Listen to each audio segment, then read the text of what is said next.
आप सभी को जय श्री महाकाल, हर हर महादेव। मैं आप सभी को आज अपने नाभि की उपयोगिता के बारे में बता रहा हूँ। नाभि हमारे शरीर का मुख्य केंद्र बिंदु है और हमारी बॉडी में जो ऊर्जा का संचार होता है वो नाभि के द्वारा ही होता है। तो और हमारे बॉडी के अंदर जितनी भी तंत्रिकाएं होती हैं, इन तंत्रिकाओं का जो संचयन होता है वो 3 स्थानों पर होता है। अधिकतर तंत्रिकाएं जो होती हैं वो 3 स्थानों पर संयोजित होती हैं। उसमें एक तो होता है हमारा मस्तिष्क, दूसरा हार्ट और तीसरा नाभि केंद्र। तो नाभि का जो केंद्र बिंदु है वहाँ पर तंत्रिकाओं का ये मुख्य स्थान है। अधिक से अधिक जो हमारी तंत्रिकाएं होती हैं वो नाभि पर स्थित होती हैं।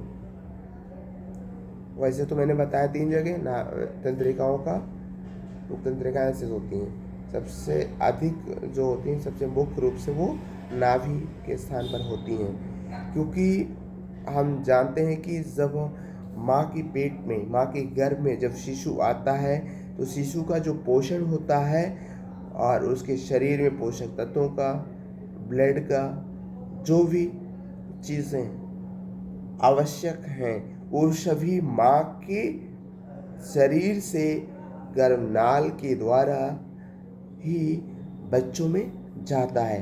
तो बच्चों का पोषण उसी गर्भनाल के द्वारा होता है। इसीलिए नाभि को सोलर प्लेक्सस भी कहते हैं और इसे दूसरा मस्तिष्क भी कहा जाता है। हमारी नाभि को दूसरा मस्तिष्क भी कहा जाता है। जिस प्रकार से संपूर्ण ब्रह्मांड में सूर्य ऊर्जा का प्रचार प्रसार करता है, मतलब संपूर्ण ब्रह्मांड में ऊर्जा का संचरण सूर्य करता है, उसी प्रकार से हमारे शरीर रूपी ब्रह्मांड में ऊर्जा का जो संचरण होता है हमारे नाभि के द्वारा होता है।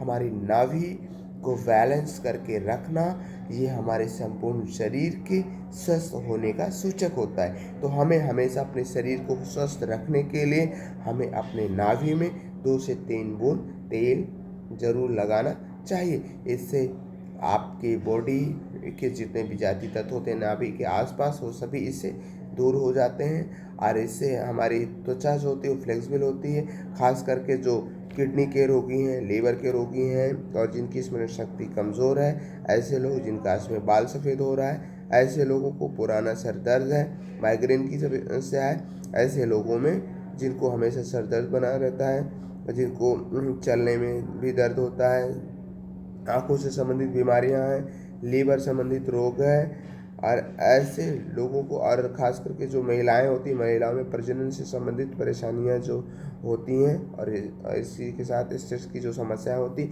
इन सभी के लिए बहुत ही लाभप्रद होता है। रात को सोते समय आप 2 से 3 बूंद गाय के शुद्ध देसी घी को आप नाभि में डालें और उसे अच्छी तरीके से मसाज करें। तो इससे आपकी बॉडी फ्लेक्सिबल रहेगी, शरीर का लचीलापन बना रहेगा। हमारी बॉडी के जितने विकृतियाँ, विकार होंगे, जिनके ओंठ फटते हैं, इन सभी के लिए बहुत ही लाभप्रद है, बहुत ही उपयोगी है।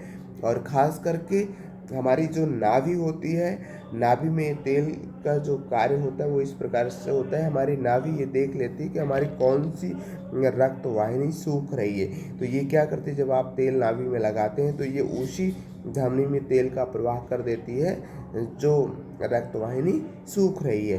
तो इसको मालूम होता है, इसे पता होता है। तो आप इस तरीके से तेल का प्रयोग अपने नाभि के लिए कर सकते हैं। ये आपके संपूर्ण स्वास्थ्य के लिए बहुत ही लाभप्रद है। तो नाभि के बारे में मैंने आज आपको जानकारियाँ दी।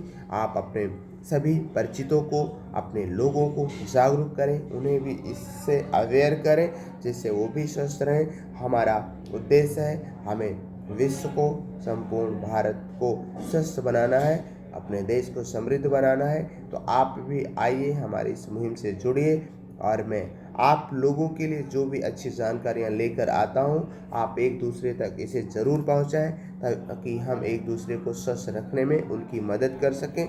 हम सभी का ये उद्देश्य होना चाहिए, मानवता और इंसानियत के नाते एक दूसरे का सहयोग करना हमारा धर्म है। आप सभी को मैं राम राम करता हूँ। जय श्री महाकाल।